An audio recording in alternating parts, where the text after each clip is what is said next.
Today we have a really cool projector. This is a Keystone 60. It's an 8mm projector, regular 8. And I want to say these were made late 50s, early 60s. You know, it has sort of this cool design, this wedge. So it really is kind of a neat unit. And I wanted to just make this video to demo it, show people how to thread it if they have one and they're not sure how to thread it. You know, pluses and minuses, things like that. I really like these old projectors when they work because they're well taken care of. You know, they're built like tanks, and they're very easy to use. You know, if anything goes wrong, they're very simple to repair, and there's just so many things to love about it. This is just a great projector for. It's a conversation piece that's not gigantic. It's not like some of the older projectors that were gigantic. It's smaller. And here's my hand. You can kind of see it's probably about a foot tall on its longest side. Maybe it's just 10 inches here. Probably about 9 or 10 inches this way, and then it's probably about 8 inches thick. This one, the case is not the prettiest girl at the dance. You know, you can see it's got some rash here. So, but this is stitching. This is, you know, the case itself is, I think it's a wood composite. This is like a wrap. It's probably a vinyl wrap, but it's made to look leather. The Keystone 60 is still good here. Not sure if you can see that, but with the studio lights in here, but handle's still in good shape on this one. The clasp is still good, and then this is for the to raise and lower the foot, and that's all nice. I'll give you the 3-dimensional here with the case closed. So there's that side, which is the back, and then you have you know, this, which is the worst part, but this is just cosmetic. Okay, so if you're looking for a collectible, you know, unit, this one isn't exactly collectible, but it's a very good. And I went through it, and it changed the belts. Got new belts. It's got new. It's all lubricated. It's really working pretty well. So, just the clasp opens. This door swings open. You have a cord. Okay, so you got your cord here, and this is a door. And this lid just slides off. This is for a take-up reel here, but this one does not come with a take-up reel. But the lid does detach, which is nice, so we'll put that aside. Like I say, they made 2 different models of the 60. Okay, I've seen the ones, this is the older version, the original version that has the silver toggle. And that's the silver toggle switch is a little bit, you know, nicer or whatever.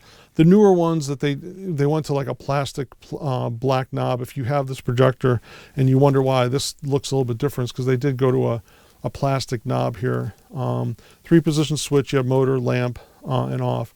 And this is something I want to address. A lot of people ask me questions about bulbs and why they don't last. If you ever have a projector that has motor and lamp, the idea with this is that whenever you're projecting and using the lamp, these get warm, right? And there's a fan inside that has an impeller, and that impeller cools the fan down. And here's the vent. Usually the air either gets sucked through here and then blown out in the bottom in this case, or it gets sucked in from the bottom and blown out this way. So one direction or the other, the idea is that this housing and the fan that's inside the shroud and everything is designed to keep this bulb cool. So when you have it on lamp, of course, you're projecting and you have, you know, it's everything. You got the lamp on and the motor's running. But when you're done, you want to keep this in motor. Because if you keep it in motor, it doesn't use the lamp. And so the motor's still spinning and the fan's still cooling the lamp, even though it's not on. You want to do this for a good 5 minutes after you're done projecting anything. And it's really important to save the life of your lamp. If you don't do that, what happens is the lamp it won't cool down correctly. And especially if you go to move it too quickly and the filament in the lamp is still soft, you'll destroy the filament. So that's why they give you this. That's a little secret I'm going to give away here. I mean, it's not a secret. It's what everybody knew back in the day. But, you know, of course, nowadays, you know, lamps, everything's LED and, you know, with the, you know, the actual digital projectors and everything. But back in the day when they used, you know, incandescent, you know, lamps and everything, that's one thing that's important for any projector. I don't care what it is, all the bell and howls, everything. So, but this is a neat unit.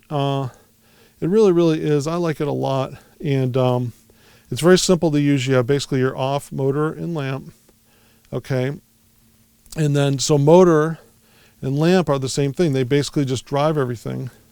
And then the only other feature on it is rewind.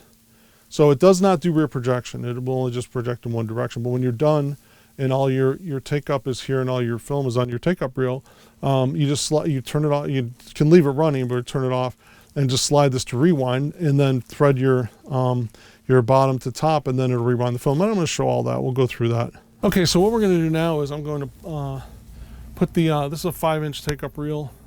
We'll go with that, and that's what we're going to use. So I'm going to put this up here, and we got a little clip here that just feeds onto and presses on, and then you know you're in. So that's how you do that. I'll show this as I turn it here. So you see that now it's on, but I don't know if you can see the gap here. As long as there's no gap, you can't go on that way.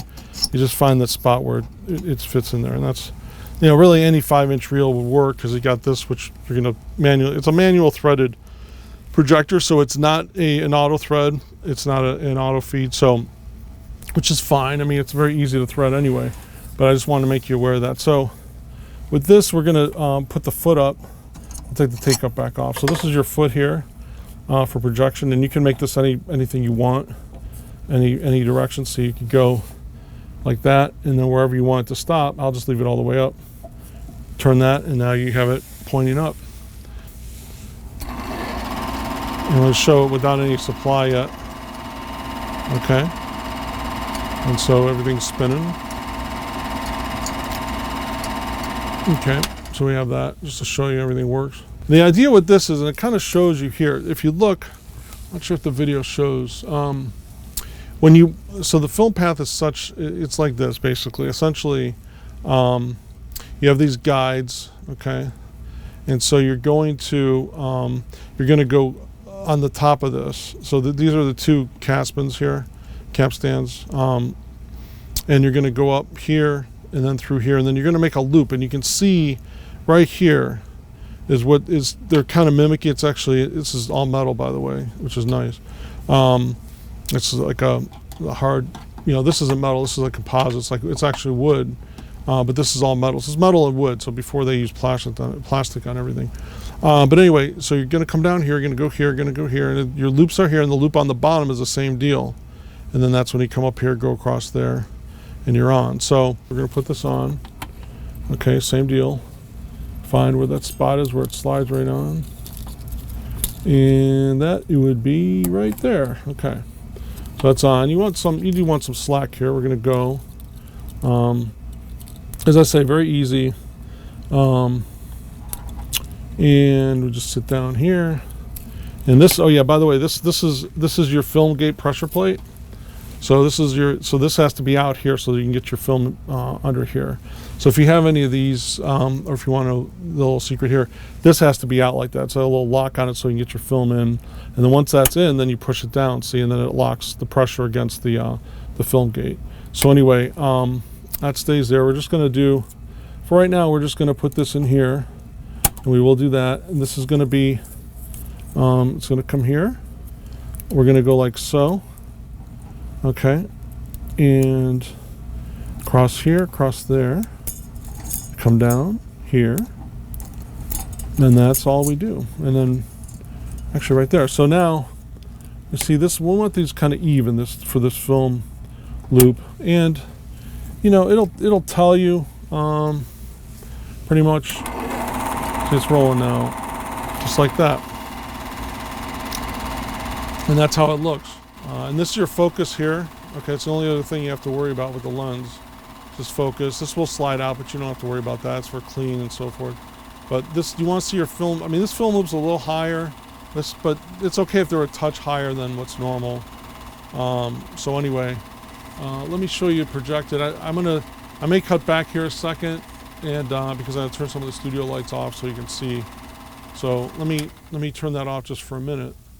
Don't mind this isn't a professional screen, this is just my backdrop, so you're not going to get it perfectly, the image is not going to look perfect, it's just going to show you that it works. But I want to show you this again. So again, you got it's all threaded, so we're all set. And this is all you have to worry about. You got your motor, which is your first thing, and then your projection, which is the second. So your motor's on, everything's running. Okay, and then you get your bulb. Okay, and there we go.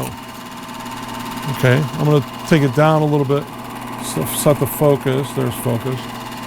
And I'm going to bring this down so that you can see it better, because I see that in my image here it's a little low. So bring it down. There we go.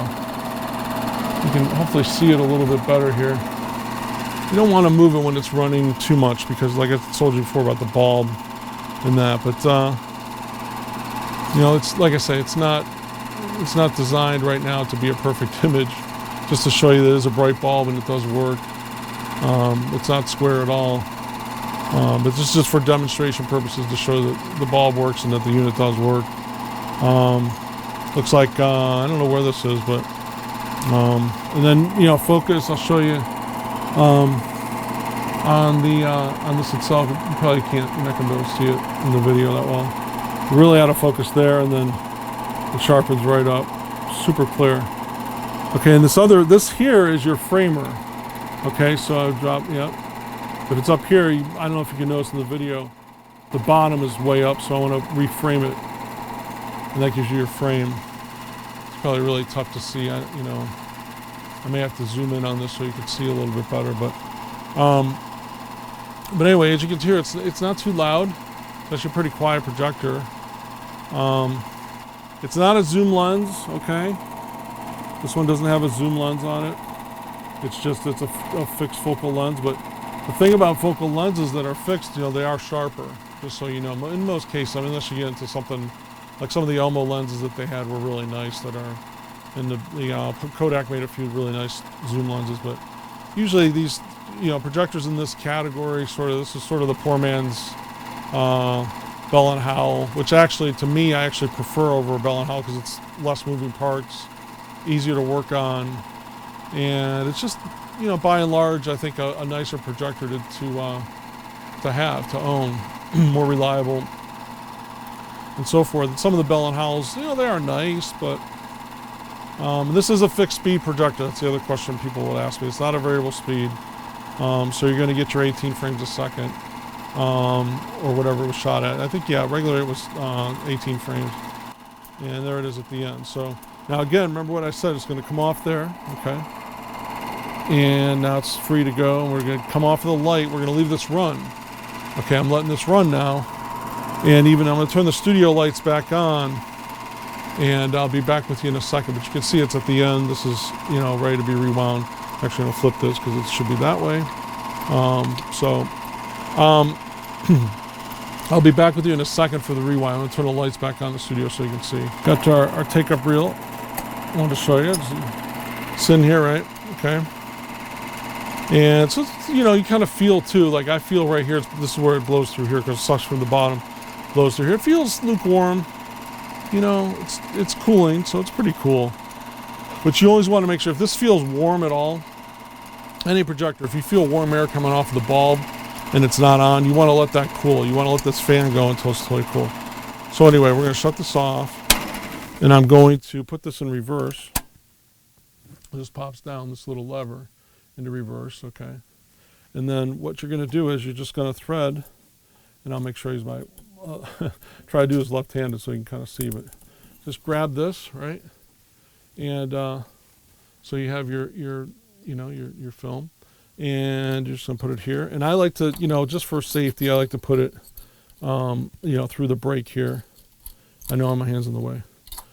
Through the, you know, the part of the, yeah, where it's, you know, basically the indentation on the reel. So it's right there. And that way, if you can start it yourself like that, it's a little bit easier. And then I just hit it and you go. And then it's rewinding. Simple as that. Very, very easy, like I said. There's nothing to it. Rewinds in like 2 seconds. I mean, it's very, very fast, as you can see. Shut it off when it's there. Comes off and you're ready, you're done. So a 5-inch reel is a 200-foot reel. So a 200-foot reel, just so anybody knows if they're watching, another educational thing for you. These are 50-foot reels, these 3-inch reels. If they're full, these 3-inch reels are 50 feet long, okay, the 3-inch reels. And so one of these, so this is a 200-foot or a 5-inch, okay, they also made a 4-inch, which is a 100-foot reel. So this is 50-foot, a 4-inch is a 100-foot, which is 2 of these. 5-inch reel is 4 of these, okay, because it's 200 feet, and 50 times 4 is 200. So, and that's what we have here. This will take a maximum of 5-inch reels. While we're here, I might as well show you the bulb. This is this just unscrews, and then the bulb housing is right here. It slides out very carefully, and then your bulb's here. So some of these bulbs are harder to find than others. This one's not too bad. But anyway, the coverage, and by the way, this is all metal, still made to last. And it's clean. This one is very clean. There's no burn marks. Like I said, the whole projector, outside of the rash marks on the case, this projector is very clean. And as I say, as you can tell, it's been totally refurbished, including new belts. And it runs it purrs like a kitten. And I'm just going to put this back on. And it just tightens once you have it centered. And you're all set. And it's all done. And when you're done projecting, you just put your foot down all the way like that. You don't even have to worry about these collapsing. It's all set. And here's Mr. Lid. So, and this lid too show, it's like I said, it's got some peeling going on here, some degradation. Unfortunately, this one does not come with a take-up reel. I can't give that one out because I only have so many of the 5s. But I can't give that one away. It's for when I demo these. So, but you can get a 5-inch take-up reel pretty cheaply. And you might even have one if you have a bunch of film you want to look at. You probably have one. But anyway, besides that, everything else is complete. Like I say, it's got some marks down here. Again, if you're buying, don't buy this. You can buy as a collectible. She's more of a workhorse than a collectible. But it's got 2 pins where the hinge sort of makes when you slide in, and that's pretty easy to do, like that, and it becomes a door. And then these, like I said, this just kind of bunches up. Anyway, this goes up here, and you just pop it in here, close your buddy up, and then just latch it right here. And now you're latched, and you can carry it wherever you want. So she's nice and clean, like I say, on the inside, ready to go. It's like you're buying it's almost not a brand new projector. Like I say, it's not in new shape as far as that on the outside, but on the inside, it's going to be pretty darn close to new. It's all the oils I use are all synthetic oils, and I have a link to those in my description down below if you'd like to help support the channel.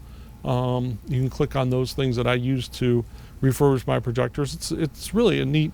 Some of these new synthetic oils are just really neat and useful, and will keep things running for a long time. So anyway, like and subscribe to the video. I'd appreciate that. And if you've got some good information out of this, great. If you have one of these, comment, let me know, and I'd be happy to go over anything else for you if you have any questions. But yeah, that's the Keystone 60, and as I say, probably around the same year. It's probably 1960 this came out. I want to say, correct me if I'm wrong. Somebody might know for sure, but I want to say 58, 59, 60, 61, in that era is when these probably came out. So. It might be before that. Maybe they were 56 or so, but I think it was late 50s, early 60s anyway. Let's just leave it at that. Thanks so much. Bye-bye.